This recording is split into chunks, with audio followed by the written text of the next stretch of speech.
اعوذ باللہ من الشیطان الرجیم بسم اللہ الرحمن الرحیم ان الذین کفروا، بے شک وہ لوگ جنہوں نے کفر کیا، لن تغنی عنہم، ہرگز نہیں کام آئیں گے ان کو، اموالہم، ان کے مال، ولا اولادہم، نہ ان کی اولادیں۔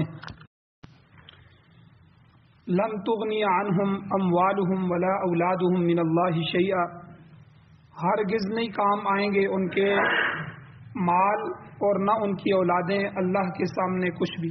وَأُولَئِكَ هُمْ وَقُودُ النَّارِ، اور یہ لوگ آگ کا ایندھن ہوں گے۔ كَدَأْبِ آلِ فِرْعَوْنَ، اللہ کہتے ہیں ان کی حالت بھی آل فرعون کی طرح ہے، ان کا حال بھی مثل آل فرعون کی عادت کی طرح ہے۔ وَالَّذِينَ مِن قَبْلِهِمْ، اور ان لوگوں کی طرح ہے جو ان سے پہلے گزرے، کہ انہوں نے کیا کیا کہ کذبوا بآیاتنا، ہماری نشانیوں کو جھٹلایا۔ فأخذهم اللہ بذنوبہم، پس پکڑ لیا ان کو اللہ تعالیٰ نے ان کے گناہوں کی وجہ سے۔ واللہ شدید العقاب، اور اللہ تعالیٰ سخت پکڑنے والے۔ قل للذین، اے میرے نبی جی آپ کہیں ان لوگوں کو، کفروا جنہوں نے کفر کیا، ستغلبون، ان قریب تم مغلوب کیے جاؤ گے، وتحشرون الی جہنم، اور تمہیں گٹھا کیا جائے گا جہنم کی طرف۔ وبئس المہاد، اور وہ جہنم بہت ہی برا ٹھکانہ ہے۔ قد کان لکم آیۃ، تحقیق تمہارے لیے ہے نشانی، فی فئتین التقطا، ان دو گروہوں میں جو آپس میں ٹکرا گئے، جو آپس میں لڑے۔ فئۃ تقاتل فی سبیل اللہ، ایک گروہ تو وہ تھا جو قتال کرتا ہے اللہ کے راستے میں۔ وأخری، اور دوسرا کافرۃ، وہ کافروں کا گروہ ہے۔ یرونہم، وہ دیکھتے ہیں ان کو، مثلیہم، ان کے مثل، دو گنا، رأی العین، اپنی آنکھوں سے دیکھنا۔ واللہ یؤید بنصرہ، اور اللہ تعالیٰ مدد فرماتے ہیں، تائید کرتے ہیں اپنی مدد کے ساتھ، من یشاء، جسے چاہتے ہیں۔ ان فی ذلک لعبرۃ لأولی الابصار، بے شک اس بات میں البتہ عبرت ہے آنکھیں رکھنے والوں کے لیے۔ سورہ آل عمران کی آیات نمبر 10، 11، 12 اور 13، 4 آیتیں کل کے درس میں بھی تلاوت ہوئی تھی، اور درس کا آدھا حصہ کل گزر چکا ہے۔ اس کا خلاصہ یہ ہے کہ اس کے دو شان نزول تھے۔ ایک تو شان نزول وہ نجران کا جو وفد آیا تھا، اس میں جو ان کا لاٹ پادری تھا، بڑا پادری، وہ جب آ رہے تھے حضور سے صلی اللہ علیہ وسلم سے بحث و مباحثہ کرنے کے لیے، مناظرہ کرنے کے لیے، تو رستے میں اس کو ٹھوکر لگی، تو اس کا جو بھائی تھا اس کے منہ سے حضور علیہ السلام کے لیے کچھ بد دعا نکلی، نعوذ باللہ۔ تو وہ جو پادری تھا اس نے بھائی کو سمجھایا کہ تیری ماں ہلاک ہو جائے، یہ تو کس نبی کو بد دعا دے رہا ہے، اور ان کی شان میں تو کیوں یہ الفاظ کہہ رہا ہے؟ وہ بڑا حیران ہوا اور پوچھنے لگا کہ بھائی اگر وہ نبی آخر الزمان ہیں اور سچے نبی ہیں تو پھر ان سے بحث و مباحثہ کرنے کے لیے کیوں جا رہے ہو، ان پر ایمان کیوں نہیں لاتے؟ تو ابو حارثہ نے جواب دیا کہ دیکھو، ہمیں جو روم کے یہ عیسائی بادشاہ ہیں، انہوں نے ہمیں مال دیا ہے، انہوں نے ہمیں دولت دے رکھی ہے، ان کے ہاں ہماری بڑی عزت ہے، تو اگر ہم محمد صلی اللہ علیہ وسلم پر ایمان لے آئیں گے تو یہ تمام چیزیں ہم سے چھن جائیں گی، عیسائی یہ ساری چیزیں ہم سے لے لیں گے، ہمارے اعزازات ختم ہو جائیں گے، ہم مفلس اور کنگال ہو کر رہ جائیں گے۔ تو بہرحال قرض جو تھا، جو ان کا بھائی تھا، وہ سمجھ گیا کہ یہ صرف مال اور دولت کی خاطر اللہ کے نبی کی مخالفت کر رہے ہیں۔ ایک شان نزول ان آیتوں کا یہ تھا، تو اللہ نے بتا دیا کہ اے کافرو، تم اپنے مال اور اولاد اور جو ہے دولت کی وجہ سے حضور پر ایمان نہیں لاتے، اسلام کی مخالفت کرتے ہو۔ یاد رکھو، تمہارا یہ مال، تمہاری یہ دولت کل قیامت کے دن تمہیں اللہ کے سامنے کچھ کام نہیں آئے۔ اور دوسری بات، جو مدینہ کے ارد گرد جو یہودی رہتے تھے، جب جنگ بدر ہوئی اور مسلمانوں کو اللہ نے فتح عطا فرمائی، تو وہ یہودی جل کر کہنے لگے کہ یہ تو مسلمان جو لڑ رہے تھے، یہ تو مشرکین مکہ سے لڑ رہے تھے، ان کو تو جنگ کا پتہ ہی نہیں ہے، جنگ کیا ہوتی ہے، جنگ کرنے کا طریقہ ہی نہیں پتہ۔ تو اگر کبھی ہم سے واسطہ پڑا، نعوذ باللہ محمد صلی اللہ علیہ وسلم کا اور ان کے ساتھیوں کا، تو انہیں پتہ چلے گا کہ جنگ کیا چیز ہوتی ہے۔ تو اس پر یہ آیات نازل ہوئی تھی۔ تو اللہ تعالیٰ نے فرمایا کہ ان الذین کفروا، وہ لوگ جنہوں نے کفر کیا، لن تغنی عنہم اموالہم ولا اولادہم من اللہ شیئا، اللہ کے سامنے ان کے مال اور ان کی اولادیں کوئی کام نہیں آئیں گے۔ اور اسی واسطے سے اللہ نے ایمان والوں کو بھی سمجھایا۔ جو ایمان والے کافروں کی روش پر چلتے ہیں، ان کا مقصد صبح سے شام تک بس دنیا کمانا ہے اور اللہ کے حکموں کو پیچھے چھوڑ دیتے ہیں۔ آپ دنیا کما رہے ہیں، دنیا منع نہیں ہے، لیکن دنیا کماتے ہوئے بیچ میں آذان کی آواز آئی تو دنیا چھوڑ، چاہے گاہک جاتا ہے گاہک چلا جائے، چاہے نقصان ہوتا ہے نقصان ہو جائے، اللہ کا حکم پہلے پورا کریں گے۔ ہم آئے اسی لیے تھے کہ اللہ کا حکم پورا کریں گے، لیکن اگر وہ اس میں مگن ہے، کوئی نماز کا اسے پتہ نہیں ہے، اذانیں ہو رہی ہیں اور جماعتیں ہو رہی ہیں اور اس کا کوئی نہ اذان سنی نہ جماعت کی طرف متوجہ ہوا۔ اسی طرح وہی مال جب سال پورا ہو جاتا ہے تو اللہ کا دوسرا حکم زکوٰۃ کا آ جاتا ہے کہ اس کو حساب کتاب کرو اور اس میں سے جو ہے سالانہ جو ہے وہ زکوٰۃ نکالو۔ اب اگر وہ زکوٰۃ نہیں نکالتا تو اس کا مطلب ہے کہ وہ مال کے ہرس میں ہلاک ہو رہا ہے، اپنے مال و دولت کو سامنے رکھ کر دنیا گزار رہا ہے۔ تو ان دونوں کے لیے ان آیتوں میں یہ اللہ نے ایک تنبیہ فرمائی ہے کہ دیکھو، دنیا میں آنے کا مقصد دنیا نہ بناؤ، بلکہ یہاں تمہارے آنے کا مقصد اللہ کی رضا ہے کہ اللہ کو راضی کر لو۔ اور اللہ نے ان کی مثال ان کافروں کی فرعون کی طرح دی۔ اے نبی صلی اللہ علیہ وسلم، یہ ابو جہل وغیرہ اور اس کی کمپنی، یہ آپ کے زمانے کے مشرک ہیں، تو یہ کوئی نئے نہیں ہیں، بلکہ فرعون کا لشکر بھی حضرت موسیٰ علیہ السلام کے مقابلے میں وہ لوگ بھی ایسے ہی تھے۔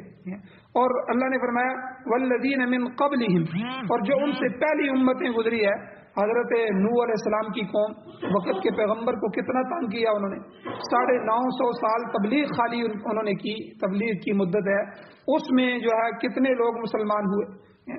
اور اسی طرح قوم صالح ہے اور قوم ہود ہے، شعیب علیہ السلام اہل مدین کی طرف بھیجے گئے، تو ان کی جو بستیاں اور قومیں ہیں، یہ ساری کی ساری قومیں جو ہیں، انہوں نے، اللہ کہتے ہیں کذبوا بآیاتنا، ہماری آیتوں کو جھٹلایا۔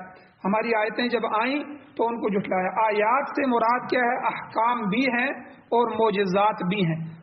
آیات حکم کو بھی کہتے ہیں، آیت معجزے کو بھی کہتے ہیں، یعنی دونوں کو جھٹلایا کہ ہماری آیتیں آئیں، پیغمبر شریعت لے کے آیا، کتاب لے کے آیا، ان کی ہدایت کے لیے احکامات لے کے آیا، تو ان احکامات کو بھی انہوں نے جھٹلایا۔ ہم نہیں مانتے، آپ کے اوپر جو حکم ہے ہم اس کو نہیں مانتے، جھٹلا دیا۔ اور معجزات جو پیغمبر نے دکھلائے ان کو بھی جھٹلایا۔ اب دیکھیں کہ معجزات اکثر قوموں نے خود مانگے پیغمبروں سے۔ صالح علیہ السلام سے کہا، صالح علیہ السلام کی قوم نے، کہ اگر آپ نبی ہیں تو یہ جو سامنے پہاڑ ہے، پہاڑ کی یہ بڑی جو چٹان ہمیں دور سے نظر آ رہی ہے، ہم یہاں میدان میں کھڑے ہیں تو آپ ہمیں معجزہ دکھائیں اگر نبی ہیں۔ تو اس چٹان میں سے چٹان پھٹے اور اس میں سے ایک اونٹنی ہو جو 10 ماہ کی گابن اونٹنی ہو، اور وہ نکلے اور نکل کر جو ہے وہ ہمارے سامنے بچہ بھی دے، تو تب ہم آپ کو اللہ کا نبی مان لیں۔ ایسے ایسے معجزات۔ اور حضور علیہ الصلوۃ والسلام کو مشرکین نے کہا کہ اگر آپ اللہ کے نبی ہیں تو ٹھیک ہے، یہ جو چاند نظر آ رہا ہے ہمیں اس کے 2 ٹکڑے کر کے دکھائیں، چاند 2 ٹکڑے ہو جائے، اس کو توڑ کے ہمیں دکھا دیں۔ تو چاند زمین جتنا بڑا ایک پورا سیارہ ہے، تو اب وہ ہم کو نظر آئے کہ وہ ٹوٹ گیا ہو اور 2 ٹکڑے ہو گئے۔ اب یاد رکھیں کہ جب قوم معجزہ مانگتی ہے، مانگ کے کوئی چیز لے، پھر اس کے بعد ایمان نہ لائے تو پھر اس پر اللہ کا عذاب بھی آتا ہے۔ تو یعنی اللہ نے کہا کہ کذبوا بآیاتنا، ان لوگوں نے اللہ کے احکامات کی بھی پرواہ نہیں کی، نہ ہی پیغمبر کے معجزے کو سچا جانا، بلکہ انہوں نے جھٹلایا۔ بلکہ جب کبھی ایسی بات دیکھتے تو کہتے کہ یہ تو جادو ہے، یہ تو تم جادو کر رہے ہو، یہ تو جادوگر ہے۔ اور انہوں نے اپنے انبیاء کو مجنون بھی کہا، یہ تو دیوانے ہیں، پتہ نہیں کیا کیا کہتے رہتے ہیں، ہمیں سمجھ نہیں آتی ان کی۔ کبھی شاعر بھی کہا اپنے نبیوں کو، یہ تو شعراء ہیں، یہ تو قرآن نہیں پڑھتے، یہ تو شعر ہیں، شعر و شاعری کر رہے ہیں۔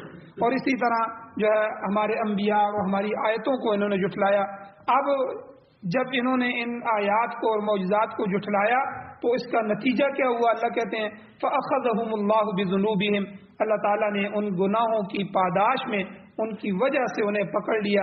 گویا سمجھانا یہ مقصود ہے کہ جس طرح اللہ تعالیٰ نے ان لوگوں کو اپنی گرفت میں لیا، اسی طرح اہل مکہ یا مدینہ کے یہود و نصارہ جو ہیں وہ بھی اپنی بری حرکتوں سے باز آ جائیں۔ اگر باز نہ آئے تو وہ بھی ایسی گرفت میں آ جائیں گے، اللہ ان کو پکڑ لے گا، پھر ان کا کوئی مددگار نہیں ہوگا۔ آگے اللہ فرماتے ہیں واللہ شدید العقاب، اللہ تعالیٰ سخت گرفت کرنے والے ہیں، سخت پکڑنے والے ہیں۔ جب وہ پکڑتا ہے تو پھر چھوڑتا نہیں، اس کی پکڑ بڑی سخت ہے۔ سورہ بروج کے اندر اللہ فرماتے ہیں ان بطش ربک لشدید، تیرے رب کی پکڑ بڑی سخت ہے، اس کے غضب کو دعوت نہ دینا۔ اسی لیے وہ حلیم بھی ہے، اپنے حلم اور بردباری کی وجہ سے مہلت دیتا رہتا ہے۔ اللہ سے زیادہ حلیم بھی کوئی نہیں ہے، وہ برداشت کرتا ہے۔ ہم تو 2 دفعہ بھی برداشت نہیں کر سکتے، تیسری دفعہ سکا بھائی ہو تو اس سے بھی لڑ پڑتے ہیں، لیکن اللہ کو دیکھیں کہ کافروں کے کفر کو بھی اللہ برداشت کر رہے ہیں اور ہمارے گناہوں کو بھی اللہ برداشت کر رہے ہیں۔ کتنی زندگی ہو گئی ہے اذانیں سن کے اللہ نے دعوت دی ہے، ہم اس کی دعوت پر لبیک نہیں کہتے، کان ہی نہیں دھرتے اس طرف۔ تو اللہ نے ہمیں معاف کر رکھا ہے، اس کے حلم کی وجہ سے وہ مہلت بھی دیتا ہے، لیکن یاد رکھیں اور واللہ شدید العقاب، دوسری طرف اللہ سخت پکڑنے والے ہیں۔ جب پکڑ آ جائے، پکڑتا ہے تو رہائی کی کوئی صورت باقی نہیں رہتی، تو اس کی پکڑ بھی بڑی سخت ہے۔ اس لیے اپنی دعا میں اللہ سے اس بات کو مانگتے رہنا چاہیے، یا اللہ اپنے غضب سے، اپنے غصے سے، اپنے انتقام سے ہمیں محفوظ فرما، کیونکہ اللہ نے جن قوموں سے انتقام لیا، یاد رکھیں آج ان کے نشانات بھی دنیا سے مٹ گئے۔ آج ان کے مکانات کے نشانات تو موجود ہے، قوم عاد، قوم سمود کی بستیاں، وہ بڑے بڑی جو ہے ان کے نشان موجود ہیں، لیکن ان کا ایک فرد اس دنیا میں اللہ نے نہیں چھوڑا۔ قوم لوط کو اللہ نے زمین سے اٹھایا، آسمان کی طرف وہ جو ہے جبرائیل علیہ السلام لے گئے اور پوری بستی کو الٹ کے رکھ دیا، الٹ کے جو ہے اس کو نیچے کی طرف پھینکا، پھر اوپر سے جو ہے آگ اور پتھروں کی بارش ہوئی۔ تو اللہ نے اپنے غضب سے جب کسی قوم کو پکڑا تو پھر اس قوم کو تہس نہس کر دیا، اس کی حالت بگاڑ کے اللہ نے رکھ دی۔ تو اس لیے واللہ شدید العقاب، اے حضور علیہ السلام کو تنگ کرنے والے مشرکین مکہ ہوں یا مدینہ کے یہود و نصارہ ہو، تم یہ باتیں تو کر رہے ہو، لیکن یاد رکھنا اللہ حلیم ہے، تمہیں مہلت دے رہے ہیں، اور جب پکڑنے میں آئے گا تو پھر تمہیں ایسا پکڑے گا، ایسی سزا دے گا کہ دنیا دیکھے۔ اور پھر وہی ہوا کہ 2 جو یہود کے قبیلے تھے، بنو قریظہ اور بنو نذیر اور بنو قینقاع، یہ 2 قبیلے اللہ نے حکم دیا اور نبی علیہ السلام نے کہا کہ ان کو مدینہ چھوڑ دو، جلا وطن کیا، خیبر سے بھی نکال دیے گئے، ٹھیک ہے، اور پوری جو ہے اپنے لوگوں کو لے کے وہاں سے نکلے اور پوری دنیا میں در بدر ہو گئے، اور آج تک یہودی پوری دنیا میں در بدر۔ اور اسی طرح جو بنو قریظہ تھے، اللہ نے ان کے لیے یہ سزا تجویز فرمائی کہ ان کے نوجوانوں کو قتل کر دیا جائے، بچوں اور عورتوں کو غلام بنایا جائے، یعنی کتنی ذلت ہوئی بعد میں۔ اور آگے اللہ کے نبی صلی اللہ علیہ وسلم کو اللہ فرماتے ہیں قل للذین کفروا، اے میرے نبی آپ ان کافروں کو کہہ دیجئے ستغلبون، تم عنقریب مغلوب ہو جاؤ گے، تمہارا غلبہ ختم ہو جائے گا، اور آج تم جن غریب، کمزور اور ناتواں مسلمانوں کو بے بس سمجھ رہے ہو، یہی لوگ تم پر کل غالب آئیں گے، تمہارا یہ حشر اسی دنیا میں ہوگا۔ اور پھر یہی ہوا، وہ صحابہ اکرام کہ جن کو یہ دنیا، روم اور فارس کے لوگ کہتے تھے یہ جاہل لوگ ہیں، یہ دنیا سے الگ قسم کے لوگ ہیں، عرب کو وہ جہلا کہتے تھے۔ پھر وہی صحابہ اکرام جب حضور پر ایمان لائے، اس ایمان کی برکت سے 50 سال بھی نہیں گزرے تھے، وہ روم بھی فتح ہوا، وہ فارس بھی فتح ہوا، اور آدھی دنیا سے زیادہ صحابہ اکرام کا قبضہ ہو گیا، اور اللہ نے اسلام کا پرچم آدھی دنیا تک پہنچا دیا۔ تو یہ اللہ نے فرمایا ستغلبون، ان قریب یہی بے بس لوگ غالب آئیں گے، تم مغلوب کر دیے جاؤ گے۔ حضور علیہ الصلوۃ والسلام غزوہ خندق میں جب خندق کھود رہے تھے، اور خندق کھودتے کھودتے صحابہ کرام کی جو ٹولیاں تھیں جو حضور نے مقرر کی تھیں، آپ اتنا گز کھود دیں، آپ اتنا گز کھود دیں، اتنے اتنے بندے مقرر کر دیے۔ اب ایک جگہ چٹان آ گئی، بہت بڑی چٹان، وہ ٹوٹ نہیں رہی تھی، جا کر صحابہ نے حضور کو بتایا، حضور بہت بڑی چٹان آ گئی ہے، وہ ٹوٹ نہیں رہی۔ اب حضور علیہ السلام کہتے ہیں اچھا خود تشریف لائے۔ تو جو کدال تھی، حضور علیہ السلام نے کدال اٹھائی، اللہ کا نام لیا اور کدال ماری، اور وہ کدال جب چٹان پہ لگی تو چٹان ایک طرف سے ریزہ ریزہ ہو گئی، آدھی چٹان ٹوٹ گئی اور اس میں سے چنگاریاں نکلی، جس طرح کدال ہم مارتے ہیں پتھر پہ تو چنگاریاں نکلتی ہیں۔ تو حضور علیہ السلام نے خوشخبری دی صحابہ، روم فتح ہو گیا۔ پھر دوسری کدال ماری تو دوسرا پتھر کا جو حصہ تھا وہ بھی ٹوٹ گیا۔ حضور نے کہا فارس بھی اللہ نے فتح کر دیا، میں ان چنگاریوں میں روم اور فارس کے محلات دیکھ رہا ہوں کہ وہ اللہ نے فتح کر کے تمہاری جولی میں ڈال دی۔ اب حضور علیہ السلام کے جو صحابہ تھے ان کے پیٹ پہ پتھر باندھے ہوئے تھے، حالت یہ تھی بھوک کی وجہ سے کہ بھوک کو مٹانے کے لیے کھانے کا کوئی سامان نہیں تھا، اور ادھر حضور کی حالت یہ تھی کہ حضور کے پیٹ پر جب کپڑا ہٹایا تو 2 پتھر بندھے ہوئے تھے، یہ حالت تھی۔ تو جو کافر تھے اور منافقین وہ ہنسنے لگے، کہنے لگے دیکھو حالت یہ ہے کہ بھوک سے مرے جا رہے ہیں اور پیٹ پہ پتھر باندھے ہوئے ہیں، اور بات یہ کر رہے ہیں کہ کیسر اور کسرا فتح ہوگی، بالکل جس طرح آج طالبان نے امریکہ اور دوسرے لوگوں کو شکست دی، تو کوئی آج سے 20 سال پہلے تصور بھی کر سکتا تھا کہ یہ شکست ہوگی۔ اللہ ان کو غالب فرمائیں گے اور اللہ ان کو مغلوب کریں گے کافروں۔ تو یہی حالت تھی کہ صحابہ کرام غزوہ خندق ہے، اپنے آپ کا بچاؤ بھی نہیں ہو رہا، اس کے لیے خندق کھود رہے ہیں، مدینہ کا چھوٹا سا ایک ریاست بنی ہوئی ہے، اور بات یہ کر رہے ہیں کہ فارس بھی فتح ہو گیا، روم بھی فتح ہو گیا، جو اس وقت کی بڑی طاقتیں تھیں۔ تو بہرحال اللہ نے فرمایا کل للذین کفروا، میرے محبوب آپ ان کافروں کو کہہ دیجئے ستغلبون، ان قریب تم مغلوب ہو جاؤ گے، اور وتحشرون، یہ دنیا میں ہے کہ تمہیں اللہ غلبہ نہیں دیں گے، غلبہ اسلام کا ہوگا، لیکن آخرت میں کیا ہوگا، وتحشرون الی جہنم، اللہ تمہیں جہنم کی طرف اکٹھا کریں گے، تم سب کو اللہ ہانک کر، جس طرح ہم بھیڑوں کو بکریوں کو ہانک کر لے جایا جاتا ہے، اس طرح تمہیں ہانک کر جہنم کی طرف لے جایا جائے گا۔ وبئس المہاد، اور یاد رکھنا جہنم کوئی اچھا ٹھکانہ نہیں ہے، بہت ہی برا ٹھکانہ ہے۔ یہ پیشن گوئی اس وقت کی گئی جس وقت مسلمان طرح طرح کے مظالم کے شکار تھے، اور وہ بظاہر نہایت ہی کمزور جماعت تھے، مگر جلد ہی اللہ تعالیٰ نے انہیں غلبہ عطا کر دیا۔ پھر اگلی آیت میں اس بات کو ایک مثال کے ذریعے اللہ نے واضح فرمایا اور عبرت کا سامان اللہ نے پیدا فرمایا۔ اللہ کہتے ہیں کہ قد کان لکم آیۃ فی فئتین التقطا، تمہارے لیے آپس میں ٹکرانے والے 2 گروہوں میں نشانی ہے۔ ان 2 گروہوں سے مراد کیا ہے؟ مسلمان مدینہ اور کفار مکہ، یعنی بدر میں جو سب سے پہلی لڑائی ہوئی اس میں ادھر سے مشرکین مکہ آئے، ادھر سے جو مدینہ کے صحابہ اور مسلمان انصار اور مہاجر جو حضور کے ساتھ ہو کر لڑے، یہ مسلمان تھے 313۔ اللہ نے فرمایا ان دونوں گروہوں میں تمہارے لیے نشانی ہے۔ نشانی میں آگے اللہ نے فرمایا فئۃ تقاتل فی سبیل اللہ، ایک گروہ تو وہ ہے جو اللہ کی راہ میں لڑتا تھا، یعنی مسلمانوں کی جماعت، صحابہ اکرام کی جماعت، یہ گروہ نبی آخر الزمان علیہ السلام پر ایمان لانے والا گروہ تھا، جو اللہ کی توحید اور اس کی کتاب کے غلبے کے لیے جہاد کر رہا تھا کہ اللہ کی کتاب غالب آ جائے، قرآن و سنت کا نظام آ جائے، اللہ اپنے اس نظام کو نافذ کر دے۔ تو یہ صحابہ اسی لیے لڑ رہے تھے۔ اس لیے یاد رکھیں جہاد میں اعلاء کلمۃ اللہ ضروری ہے، اللہ کے کلمے کو بلند کرنا۔ اگر جہاد میں نیت یہ ہوگی کہ مجھے مال غنیمت مل جائے، یا میری برادری لڑ رہی ہے تو میں برادری کی طرف سے ہو کے لڑ رہا ہوں، میرے ملک جو ہے میں اپنے ملک کی طرف سے ہو کے لڑ رہا ہوں، تو یاد رکھیں یہ نیتیں جہاد کو فاسد کر دیتی ہیں، وہ جہاد نہیں ہوگا، وہ خانہ جنگی ہوگی، وہ لڑائی ہوگی۔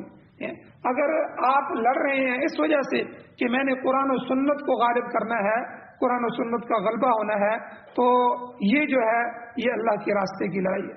تو یہاں اللہ نے فرمایا 2 جماعتیں جو آپس میں لڑی، فئۃ تقاتل فی سبیل اللہ، ایک جماعت تو وہ صحابہ اکرام کی جماعت تھی جو اللہ کے راستے میں، اللہ کے دین کے لیے، اللہ کی توحید، اس کی کتاب کے غلبے کے لیے جہاد کر رہے تھے، وَأُخْرَى كَافِرَةٌ، دوسرا گروہ